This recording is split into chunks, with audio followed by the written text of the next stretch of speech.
ငါဘဝမှာမင်းခုနကပြောတဲ့စီးစိမ်တွေချမ်းသာတွေငွေကြေးတွေရုပ်ဝတ္ထုတွေအဲ့ဒါတွေအားလုံးတဲ့ငါမျိုးကိုပူတတ်မှုထားတယ်မင်းပြန်စဉ်းစားပေးပါချမ်းသာငါတောင်းမှာပါတယ်ဒါရက်ကွက်ကိုပြန်မသိမ်းတော့ဘူးလူတွေကိုလည်းမဖယ်ခိုင်းတော့ဘူးဒါမဲ့ခလေးကိုအသာတကြီးပြန်ပေးရမယ်ဟုတ်လားငါသူ့ရဲ့ကမ်းလှမ်းချက်ကိုပြောပြတာပါဟာမိမမင်းတို့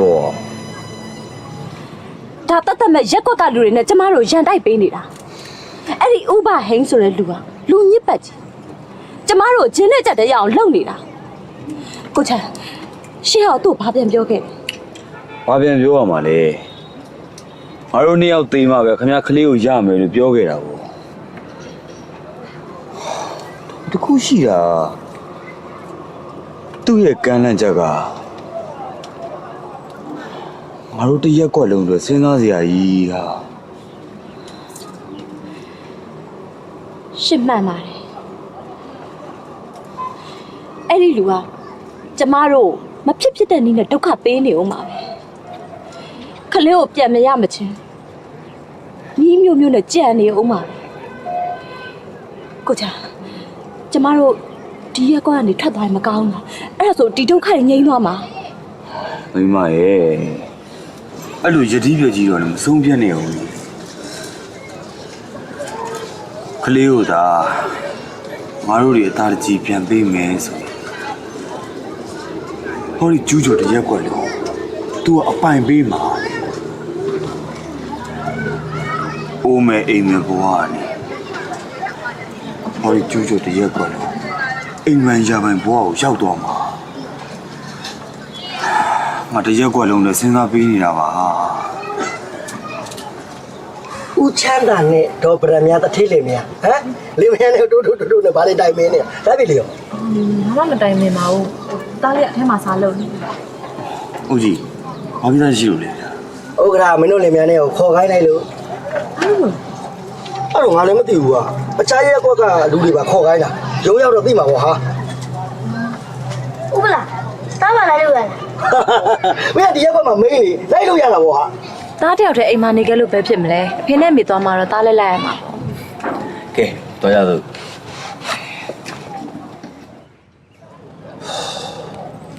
မင်းတို့လင်မြောက်ခေါ်ရတဲ့အကြောင်းရတော့ကွာရေပိုင်ရှင်ကိုပိုင်ဟင်းတရားဆွဲထားတဲ့ကိစ္စဒါပေမဲ့ကိုပိုင်ဟင်းကကမ်းလှမ်းမှုတစ်ခုတော့လှုပ်ထားတယ်အဲ့ဒီကမ်းလှမ်းမှုကဘာလဲဆိုတော့သူ့ရဲ့မိလေးဖြစ်တဲ့လာပြီးသူ့ကိုပြန်ပေးမယ်ဆိုရင်တဲ့မင်းတို့လက်ရှိနေထိုင်တဲ့ဒီနေရာမှာပဲပြန်ပြီးတော့အားလုံးနေထိုင်ခွင့်ပြုမယ်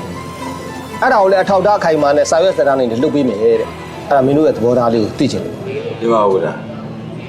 ဒီကလေးလူရဲလို့စဖြစ်လာတယ်ဟာကျတို့လင်မြန်တွေကကျွေးမွေးပြီးစောင့်ရှောက်ခဲ့တာဗျာအဲ့ဒီတန်ရောစင်လျော်နေပါထောက်ကြပါဦးဗျာခုချိန်ကျမှဒီကလေးကိုကျတို့ကပြန်ပေးရမယ်ဆိုရင်ကျတို့ရင်ကိုခွဲပြီးအသက်ရုပ်ပေးရတယ်လို့ဖြစ်နေမှာပေါ့ဟုတ်ကဲ့ရှင်းရှင်းပဲပြောမယ်ဗျာကျုပ်ကတော့ကျုပ်သားနဲ့ဘယ်အရာအောင်မှမလဲနိုင်ဘူးကျမတို့ရဲ့သားလေးကိုကျမတို့ဘယ်နည်းနဲ့မှပြန်မပေးနိုင်ဘူးတကယ်လို့တခြားရက်ကွက်မှာပြောင်းနေဆိုရင်လည်းကျမတို့သွားနေမှာဒါကတော့နှလုံးသားမရှိတာဒီမှာဥက္ကရာဒီလာပြည့်ဆိုတဲ့ကလေးကိုဥပိုင်ကိုတန်ပေးလိုက်မယ်ဆိုရင်ကျွန်တော်တို့ရက်ွက်ကိုတရားစွဲတဲ့ကိစ္စရုပ်သိမ်းပေးမယ်ဆိုတာတကယ်ဟုတ်ရလားမြေပိုင်ရှင်ကိုပိုင်ဟင်းကတော့ပြောတာပဲလေတကယ်လို့သူ့မိလေးကိုပြန်ပေးမယ်ဆိုရင်တဲ့ဒီရက်ကွက်ကိုသူစွန့်လွတ်ပေးမယ်ဟိုစာချုပ်စာတမ်းတော့ကွာအခုအပြီးပိုင်စွန့်လွတ်ပေးမယ်ဟိုအရှုပ်ချင်းတော့မဖြစ်စေရပါဘူးခါလို့လည်းရှိလားဒါဆိုတော့သူမိကိုပြန်ပေးလိုက်ပေါ့ဗျာသူကလေးလည်းသူ့မိသားစုပြောရှင်နေကျို့လည်းအုံးမိုင်မှဖြစ်တော့ကျတို့ကလေးကအရှင်းမကြည့်မင်းအရေးကြည့်တယ်ဟဲ့လို့ဒါမှကျွန်တော်ကိုကြည့်မဆန်အောင်ပြောနေကြချမ်းသာတော့ဗလာတို့လင်းမယားနဲ့ကွာအဲ့ဒီကလေးလေးကိုသူတို့သားရင်းလေးလို့ကျွဲမွေးပြုစုစောင့်ရှောက်ကြတာတရက်ကွက်လုံးသိဟာမလို့ပါဘူးဗျာအဲ့ဒါသူတို့မှနှလုံးသားရှိအဲ့ကလေးကိုဖယ်တော့မှပြန်ပေးမှာမဟုတ်ဘူးဒါကတို့ကလုံးနဲ့ဆိုင်တဲ့ကိစ္စဗျပုဂ္ဂိုလ်ကြီးကနေလာပြောမထွေးနဲ့ဟုတ်တယ်ဟုတ်ကဲ့ကျတို့ကလေးမလို့ချင်ရဲကြီးပဲလို့ချင်တယ်ဗျကဲနေကြသမောင်နေကြသမောင်အခုဖြစ်နေတဲ့ပြဿနာကရက်ကွက်ကကံကြမ္မာနဲ့ဆက်ဆက်နေသလိုလူပုဂ္ဂိုလ်တူတောင်းရဲ့ခံစားမှုနဲ့လည်းဆက်ဆက်နေကာသရှင်တွေသူ့ဘက်ကဆုံးဖြတ်ပါလိမ့်မယ်သူတို့လည်းလောဆယ်ဆုံးဖြတ်ခက်နေမှာပေါ့ကဲအဲ့တော့မောင်ချမ်းသာတို့ဥတခုပြောချင်တယ်ကွာအားလုံးကောင်းဖို့အတွက်အဲ့ဒါလေးတော့မောင်ချမ်းသာတို့ခင်ဗျာ ထည့်စဉ်းစားပေးကြပါ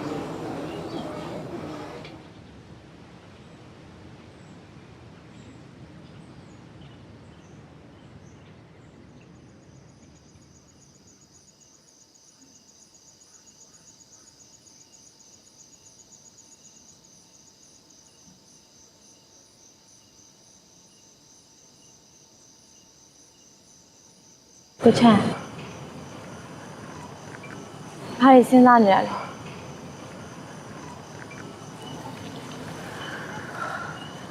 စဉ်းစားတော့ခေါင်းတွေလည်းပူးထူနေပါပြီကွာ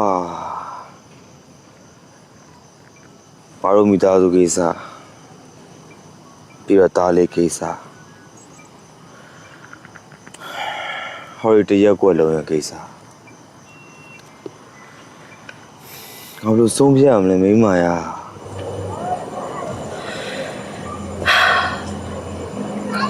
တားလေးရဲ့ဝေးရပါနှလုံးယောဂါကိုခုပေးဖို့ကလည်းရှိသေးတယ်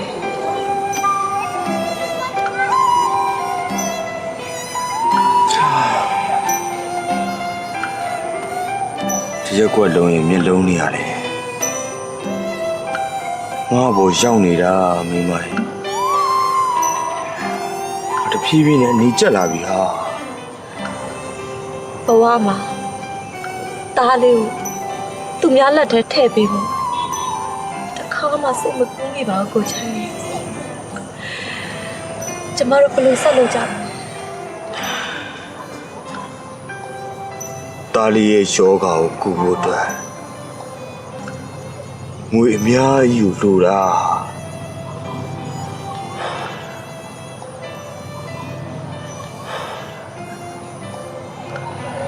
ငါတို့စီမှာအဲ့ဒီငွေတွေမှမရှိတာ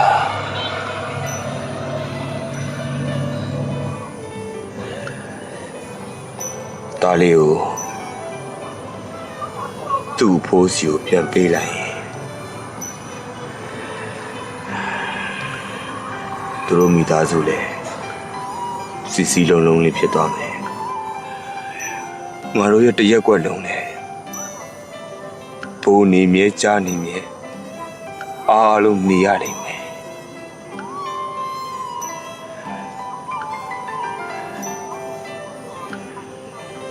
ငါတို့သားလေးကိုဘလောက်ထိချစ်တယ်ဆိုတာငါတို့နှလုံးသားအသိပါတယ်ဟာ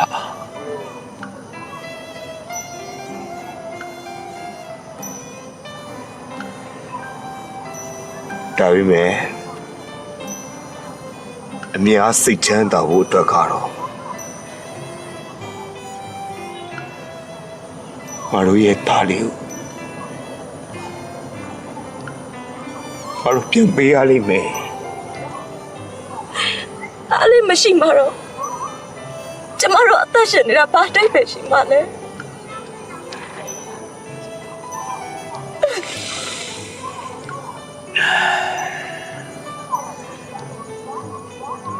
ကိုပြူတဲ့ကံပဲ့တင်တာကိုထပ်ပြန်လာမယ်တဲ့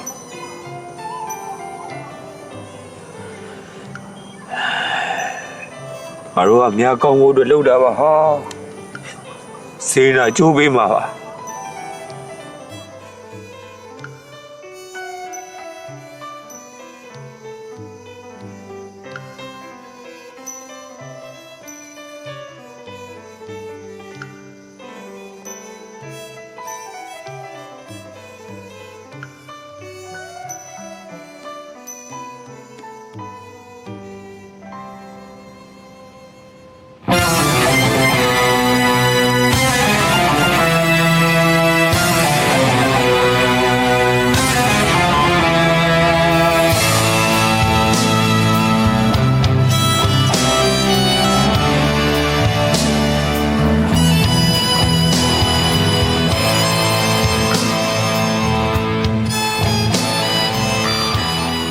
မောင်ချမ်းသာနဲ့ဗရမ ्या တို့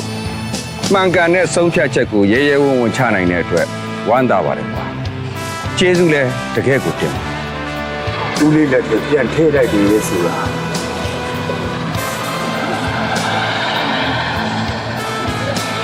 တားလေးကိုကျုပ်တို့မချစ်လို့မဟုတ်ဘူးဗျာတားလေးတို့တအောင်ပါ ညီလေဟိုးစီလာပါ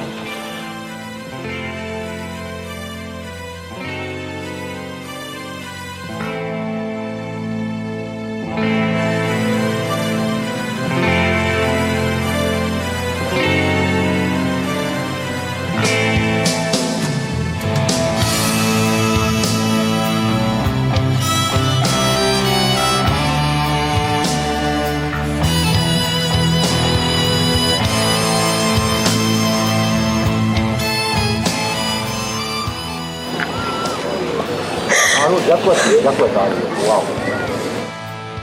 မင်းကယ်လိုက်တာပါပဲတားကြီး သားလေးကိုတစ်သက်လုံးကျေးဇူးတင်ပါတယ်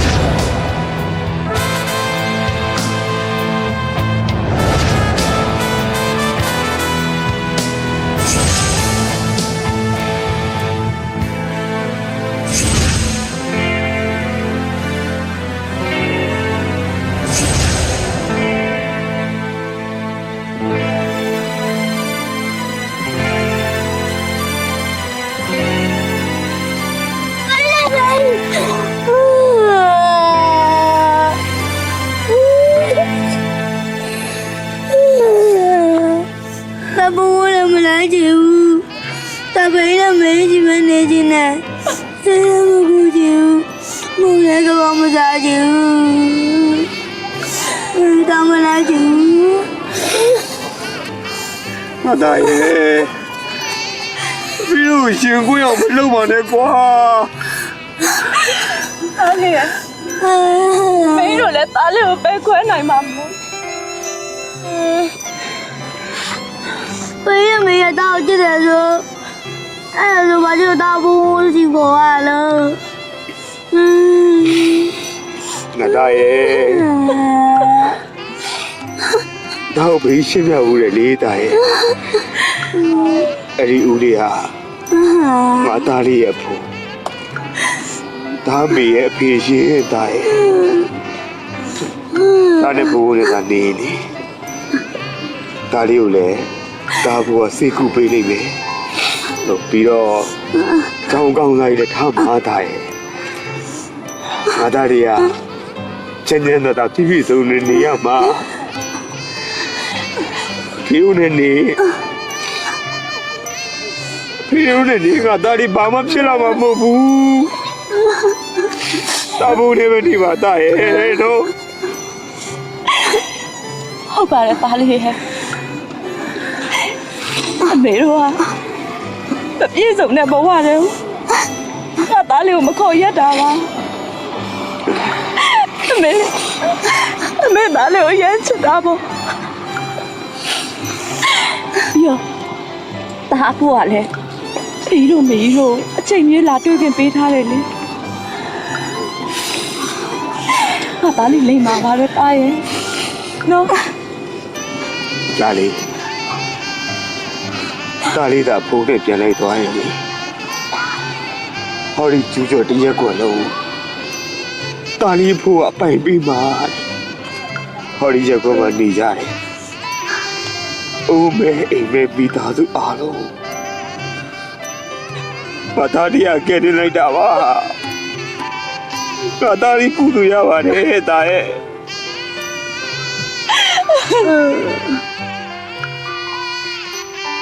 အဲ့ဒါပေးရမယ်ရောနားတော့မယ်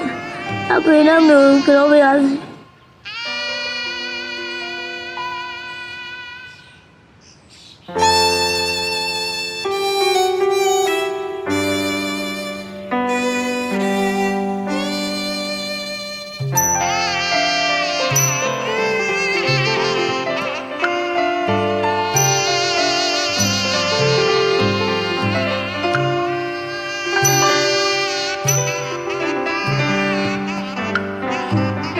င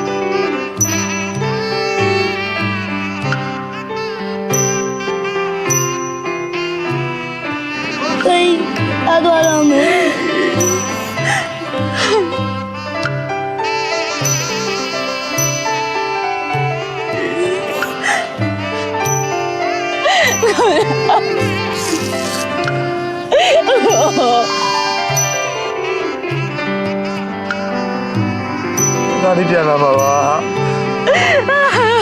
ဘာနဲ့อ่ะ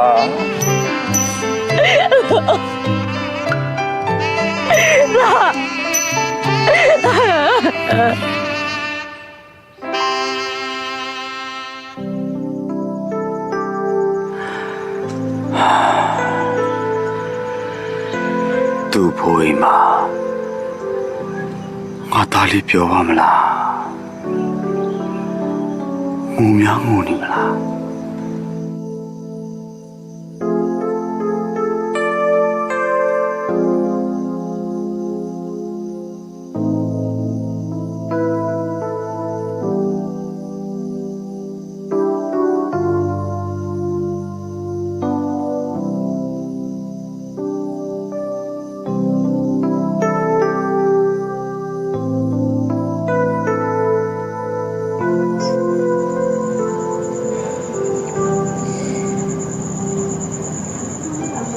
အခုချိန်လောက်ဆိုရင်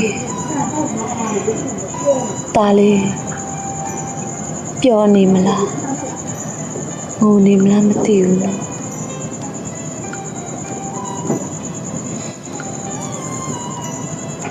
တိုက်ဆိုင်လိုက်တာ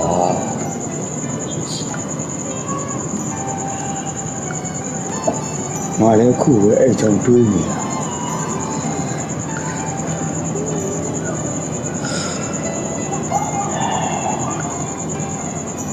ကိုဝိုင်းကချမ်းသာတဲ့လူဆိုဒါလေးကိုရုပ်တည်တယ်လို့မင်းဆိုဘာလို့ဝယ်ပြီးတော့အကျုပ်လေးကိုထားခဲ့ရဟာ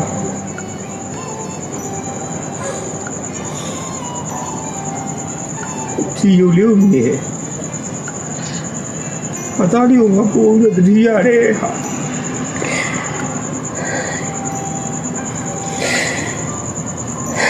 အလုံးလည်းလုံးလို့မရဘူးဟာငါတော့ပဲငါတတိရနေတယ် ထမင်းတော့ဟုတ်ဒီပတ်ဒီမစားအောင်ဆရာ အမေဘာလို့မစားလဲ တော့မစားသေးဘူး ဒါဆိုရင်ငါတို့မြေပုံးနေရောက်အတွက်နွားတို့နှစ်ခွက်ယူခဲ့ ဟုတ်ကဲ့ဆရာ ပြီးရင်ကျဲဥပူတင်မရလို့ရှိရင်ကျဲဥနှလုံးဟောက်ပါပြုတ်ခဲ့ ဟုတ်ကဲ့ ဒီဆိုလို့ ဟုတ် အေးဒါဆိုရင်ကျဲဥပူတင်နဲ့နွားတို့နဲ့တော့အားရှိတယ်ဟုတ်လား တော့မစားသေးဘူးတပင်းနဲ့မေးလို့နဲ့ ရင်းရတယ်ကွာစားမယ်လေစားမှအားရှိမှာပေါ့ဘေးနဲ့မေးရဒီချင်းဆိုလို့ရှိရင်ကွာတနေ့ကုန်လုံးစိုက်ကားတွေနင်းရပန်းနေရောင်ကပင်မပြီးမှအိတ်နေကြပြီပေါ့မနေ့ကျပို့ပေးမယ်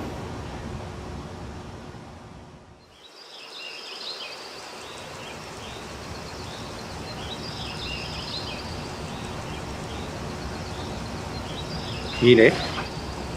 မီလေးဖေဖေတို့မမေတို့ဥတို့နှုတ်ဆက် ဟုတ် နော်ဖိုးဖိုးလိုအပ်တာတွေပြင်ပြီးရင်ဖိုးဖိုးနဲ့အတူတွား ဟုတ်ဘိုင်တမင်းတို့ကြလိုက်နေ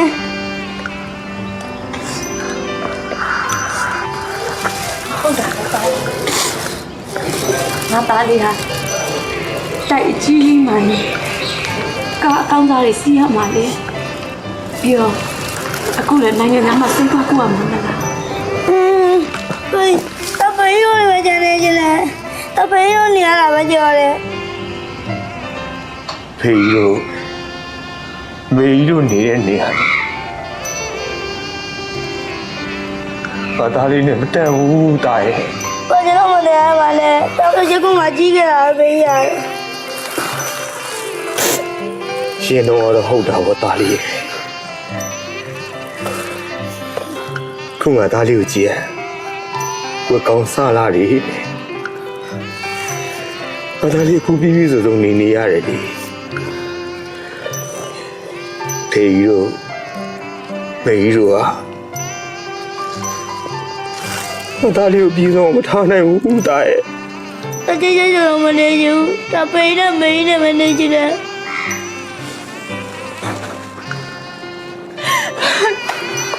တာ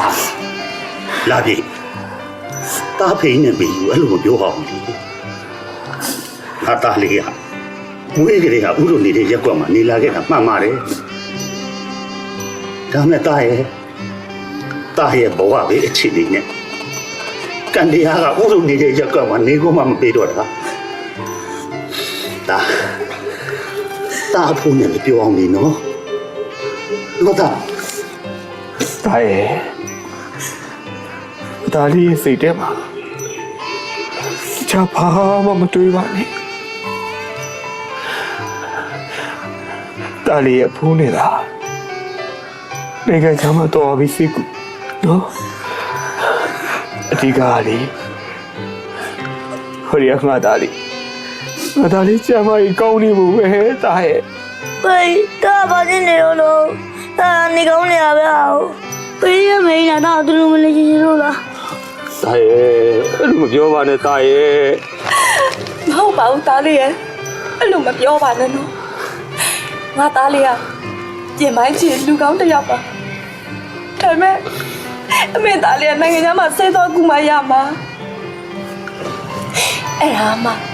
ဖေးတို့မေးတို့ကိုပိုးတို့ဟာရီယာဦးဦးတွေနဲ့ငါသားလေးတတ်တလို့ပြောရွှင်ရွှင်နေနိုင်ပါလေ ဟုတ်ပါတယ်ဒါလေးတော့အဖေနဲ့အမေကတားကိုချစ်ပါတယ်ဟိုအဖေတို့အမေတို့စကားကိုနားထောင်တော့တာနော်တားနိုင်ငံသားမှာစိတ်ကူပြီးပြန်လာရင်လေဟိုဥရုအားလုံးတွေငွေလာကြုံနေပြီးတော့မှဥရုနဲ့ပြောရွှင်နေကြတော့ခိုင်းနော် တာမင်းတို့စီးသွားအောင်ပါကူစားမှာတိုင်တာချမ်းမကြီးကောင်းပြီဦးကိုရှိပြန်ရောက်တဲ့ခါကျရင်နော်ဦးကစီးလို့ပဲတာဘယင်းလို့လေဦးနဲ့ဒါနဲ့အတူတူထွက်ကြတယ်နော်ဒါ 我这个就来了， တကယ်ပူလာပြီဒီမှာဦးကလေပူလာရွေးအတွက်မုံဝယ်လာတယ်နော်ဒီမုံတွေစားဟာအားရှိတယ်တဲ့ဆိုင်ရပြောလိုက်တာမဟုတ်ကြနဲ့တို့ကွာမင်းရဲ့ကလေးတော့နေတာကနေဒါငိုမှမဟုတ်ဘူးကွာမင်းတို့ဝမ်းသာမှလေကလေးတို့ပဲဥစ္စာနော်ဟေးအားလေကျမကြီးကောင်းအောင်လုပ်နော်ကြားလားကျမကြီးကောင်းပြီးပြန်လာလို့ရှင်ဒီဖေးဒီမီဒီဥတွေနဲ့တွေ့ရမှာဟာနော်ဖလိုက်နော်ဒါဒီမုံစားလို့ရှိရင်လေစီကနဲ့စားနော်ဟိုဥလို့နေတဲ့ကျူးကျော်ရက်ွက်လို့မိုက်တော့ဟိုပြည့်တည်မလုံနဲ့နော်အေးစီကနဲ့တေချာစားနော်ဖလိုက် 可也没上去了。 ဟိုတာလီ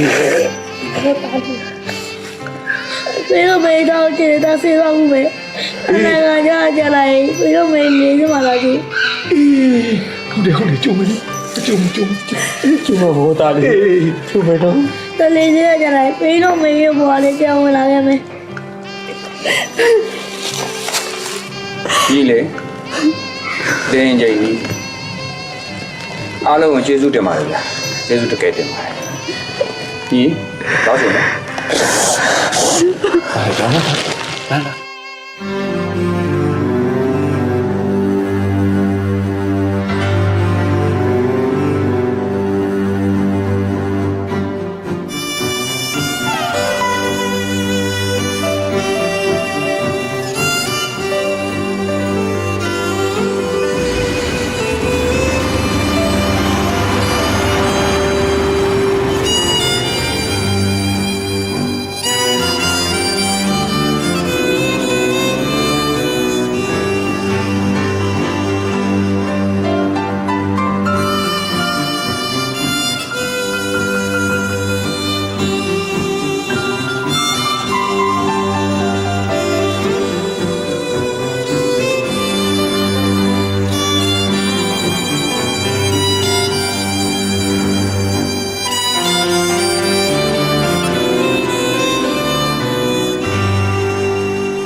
ဦးလေးဘယ်လိုဖြစ်တာလဲဗျာ ဒီစိတ်ကိုသွားလမ်းမှာပဲခောက်လာလို့စိတ်ဝင်တမ်းပေါ်လာ 谁都没。 တာလီဘေးလို့ရှိရလေတာရဲ့ မေးလက်ရှိရလေသားလေးဟိုသားလေးစကားတွေတိတ်မပြောနဲ့နော်ငါသားလေးမောလာလိမ့်မယ် 哦， ကြီးဘာဖြစ်ချင်လဲဘာလို့ချင်လဲဖူးဖူးပြောဖူးဖူးလုပ်ပြီးနေတယ် 他一件件的。 ကြီးရလဲကွာကြီးကခုနေမကောင်းသေးဘူးလေနော်နေကောင်းရင်ပြန်ရမှာပဲဟုတ်ပြီလား ဖေးနဲ့မေးတော့အေးရလက်ခုံးတော့နော် တာရဲ့ငါသားလေးတက်တာနဲ့ပြီးတော့အိမ်ကိုပြန်ခေါ်မှာဟောတာရဲ့ပြီးတော့ပြန်ခေါ်မယ်နော် ဒါလေးမှာနေစရာအိမ်ကြီးအများကြီးလေဖိုးဖိုးအိမ်မှာနေလဲရတယ်ဖိင်းမေတို့အိမ်မှာနေလဲရတယ်ဟောရဦးတို့တော်တော်တို့အိမ်မှာလဲလိုက်နေလို့ရတယ်လေ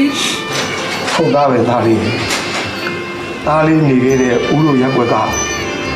ရှိသမျှအိမ်တွေအကုန်လုံးကသားရဲ့အမျိုးအိမ်တွေကြီးပဲပေါ့သားရဲ့သားလေးကြိုက်တဲ့အိမ်မှာနေလို့ရတယ်အဲ့ဒီအိမ်မှာပဲသားလေးကြိုက်တာစားလို့ရတာပေါ့ဟုတ်တယ်နော်သား လာပြီငါသားလေးဒီခါပြန်ပြီးနေကောင်းသွားရင်ငါသားစိတ်ဆင်းရဲပြီးမပြောတဲ့နေရာမှာဥရုမထားတော့ဘူးငါသားဟုတ်ပြီဥရုနေတဲ့ရက်ကွက်မှာအရင်လိုပဲပြောလို့ရှုပ်ရှုပ်ပြန်နေကြမယ်နော်သား ဒါလေးကြိုက်တတ်တဲ့အကျော်လေးတော်လေးပြန်ရကြော်ကျွေးမယ်နော်တာလေးနော် ရှိခိုးနေအောင် ဟုတ်လေလို့ပါအောင်များဟုတ်လေလို့ပါအောင် ဆရာမတို့ဆရာဝန်ခေါ်ပေးပါဦးဗျာ ဖေးနဲ့မေးဟောရတကယ်လာခဲ့ပဲ ဆရာတို့ပါအောင်ဆရာဒီလေ ပြောင်းစရာရဲ့ ဒီလေ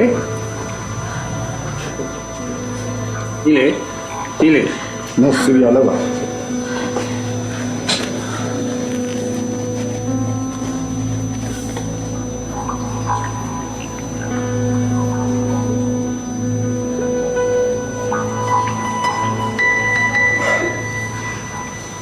စိတ်မကောင်းပါဘူးဒီမှာအသက်မရှိတော့ပါဘူး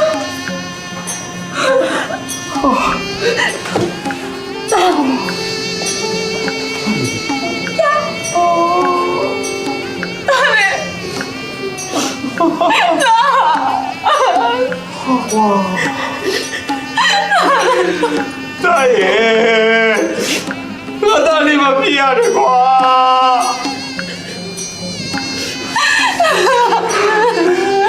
တာလေးဟာလေပြီးလို့ကျူးကျော်တရက်ကိုလုံးကဲနေလိုက်တဲ့ပြီးလို့သူ့ရဲ့ကောင်းလေးပါကွာ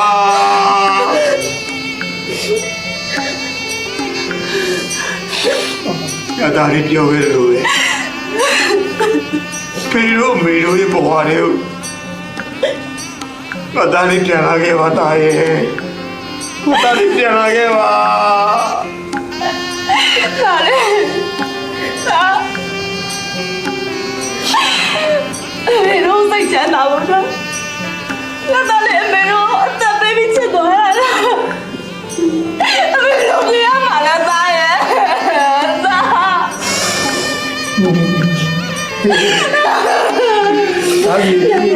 သားလေးရဲ့မင်းကဘူးတော့မရှိတော့ဘူးနော်အမေတို့ရင်ထဲမှာတို့ရက်ွက်ထဲမှာသားလေးရဲ့ရှိနေမှာကွာတို့အမြဲတမ်းသတိရနေမှာပါသားလေးရဲ့သတိရနေပါဒီကြစမ်းပါဦးညာ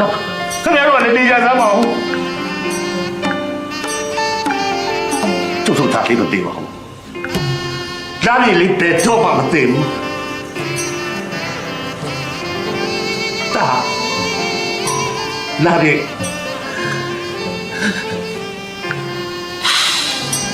မင်းကဥရုနေတဲ့ရက်ွက်ကလူတွေရဲ့ရင်ထဲမှာလာရီဆိုတဲ့အတိုင်းဥရုရင်ထဲမှာထာဝရမင်းအမြဲတမ်းတာနေမှာပါတာရဲ့ ဒါလေးကောင်းရမိုးရအောင်ရောက်ပါစေလို့တော်လေးစနာပြီးမှတာတာဒါလေးရောက်ရင်လာပေါ်ဆိုတာရှိခဲ့ကြီးဒါလေးဒီနဲ့ချိုလေးပြိုင်လို့ပြတ်ဆုံးကြပါလေကွဒါလေးရဲ့ ငါဘလောက်ပဲချမ်းသာချောင်းငါမြည်ရဲ့အသက်ကိုမကယ်နိုင်ပါလားဖိုးမှရှိတဲ့စီစဉ်ချမ်းသာတယ်ဆိုတာမေတ္တာတရားနဲ့ရှိတော့အလကားပဲဆိုတော့ဘုနာလည်း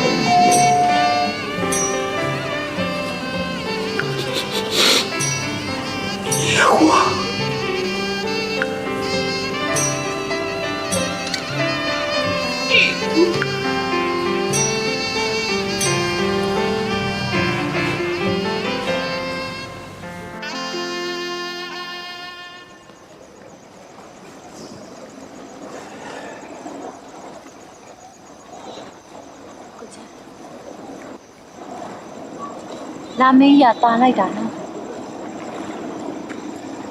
ဟုတ်ပါမင်းမရဲ့ငါလည်းအဲ့လာမင်းကိုကြည့်နေတာ တားလေးလာပြေကိုတတိမရဘူးလား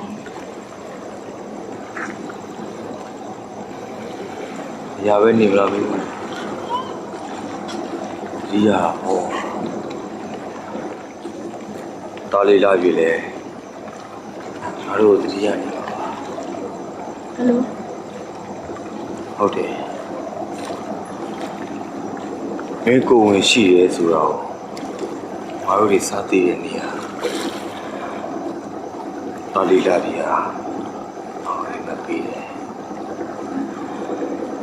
ဖေးတို့မေတို့ရဲ့ဘဝတွေကိုပြန်လာခဲ့မယ်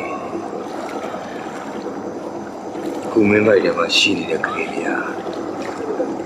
တားလေးလာပြီးတော့ဖြစ်ချင်းဖြစ်နေမှာ ဒါဆိုဒီဘိုက်ထဲမှာရှိနေတဲ့ကလေးကအားလေးလာပြေလာပြေလေးဟာကျမတို့ရဲ့သားအရင်ဖြစ်နေကျမတို့စီပြန်လာတာပေါ့အမလေးတဲ့ မိမရဲ့ခုမှပဲငါတို့ရဲ့ဘဝအပြည့်စုံ